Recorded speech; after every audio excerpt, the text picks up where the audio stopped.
Not every estrangement is caused by a parent. Some distance is very necessary for safety, both for the parent and for the child.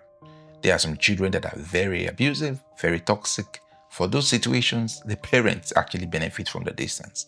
But then even for the adult children, sometimes distance is just how they stay away from that pattern, break away from it so they can have a chance to heal. At the end of this video, you will understand 5 ways that strictness can become a relationship wound. You also understand why children stop giving parents honest feedback. Also, we'll try to explain to you what you can do to hold authority without closing the door to the truth. My name is Nusakaru Sawe, and I talk and write about relationship-centered parenting, family repair, and how to prevent today's unresolved conflicts from becoming tomorrow's adult-child distance.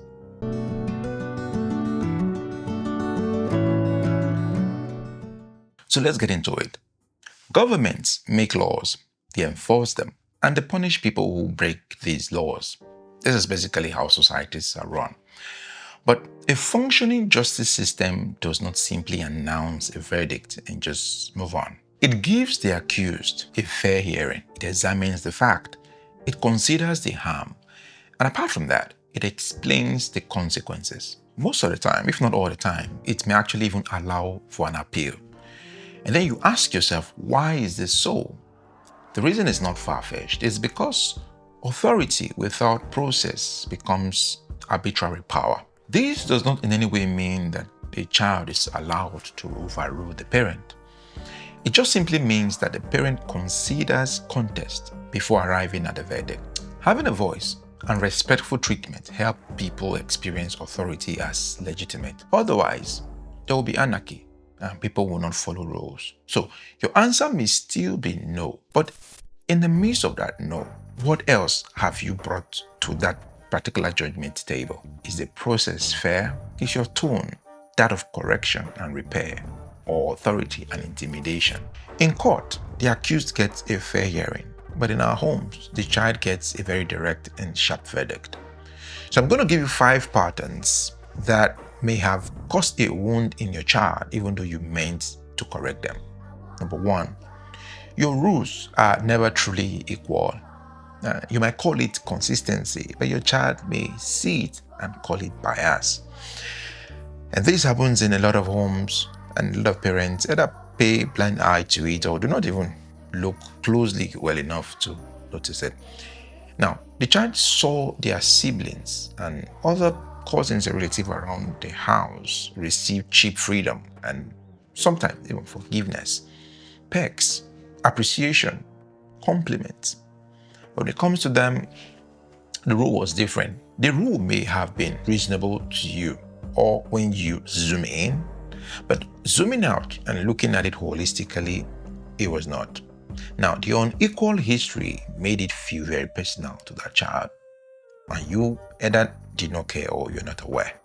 Number 2, honesty came as a punishment. A child can quickly learn that honesty is really dangerous and become an adult who edits their life before sharing it with you. They tell you only what feels safe, and in the process, you lose the necessary information that you need as a parent to guide them. You may call them secretive.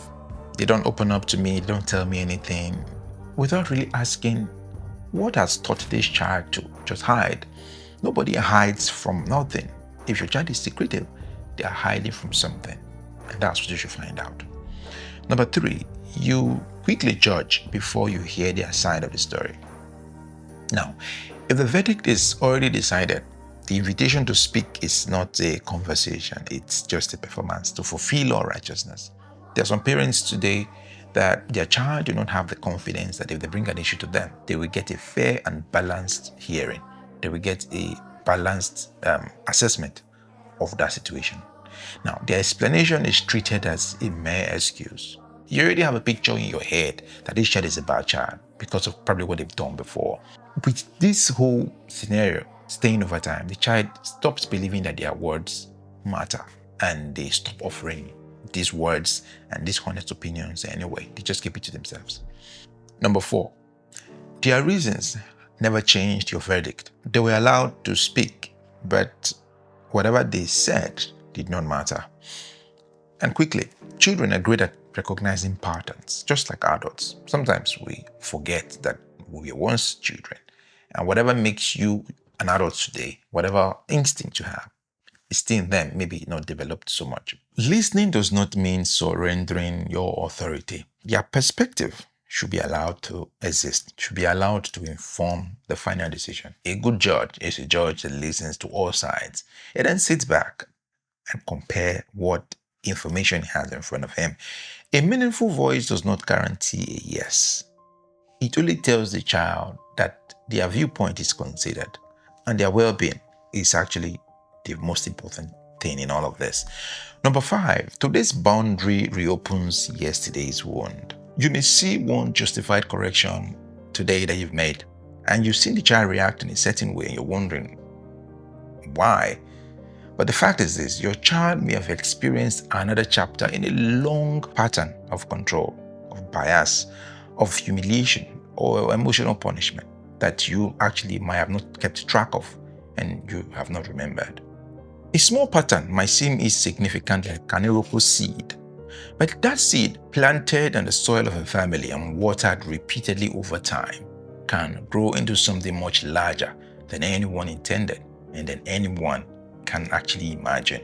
And here's the fact that every parent must hold there and keep at the back of their minds. No good control system functions blindly. It requires active, honest feedback to detect errors and self-correct. If you're not self-correcting and you just think you're right and you keep going, you're like a driver with no headlamp, driving at 120 km per hour on a country road with turns and twists and no side rails. By shutting down your child's voice, you cut off the very signal you need to adjust your parenting. And parenting needs adjustments from time to time, from one season to another. The silence that you use as proof, the obedience you use as a proof that your parenting is working may actually be the system failing without an alarm. Your child voice must not control your final decision when a decision needs to be made.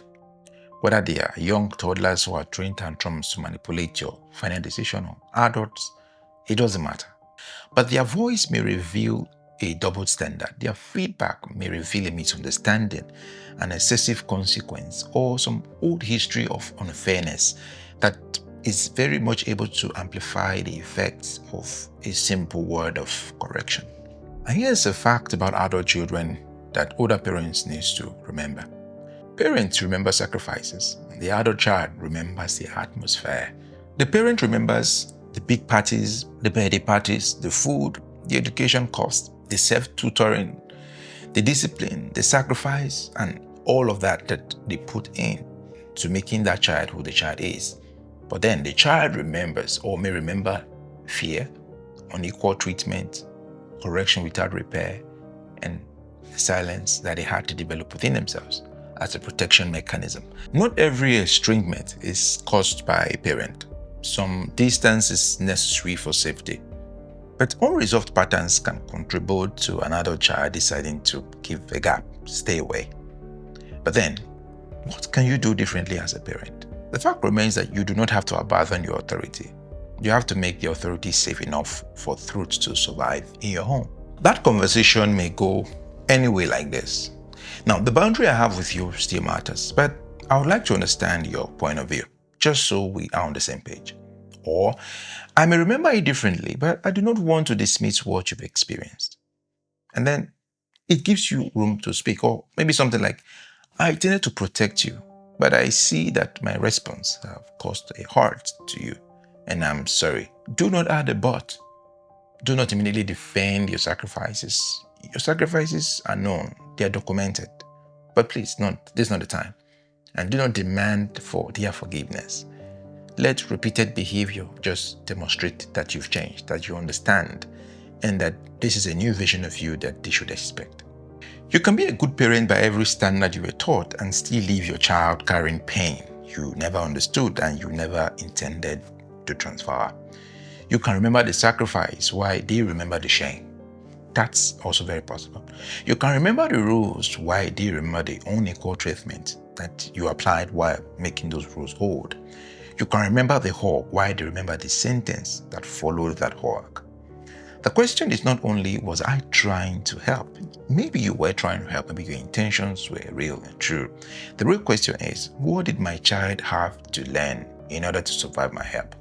I've written a full blog post on how to handle an angry teenager without yelling, how to set boundaries without losing trust, and how to keep the relationship open through difficult moments.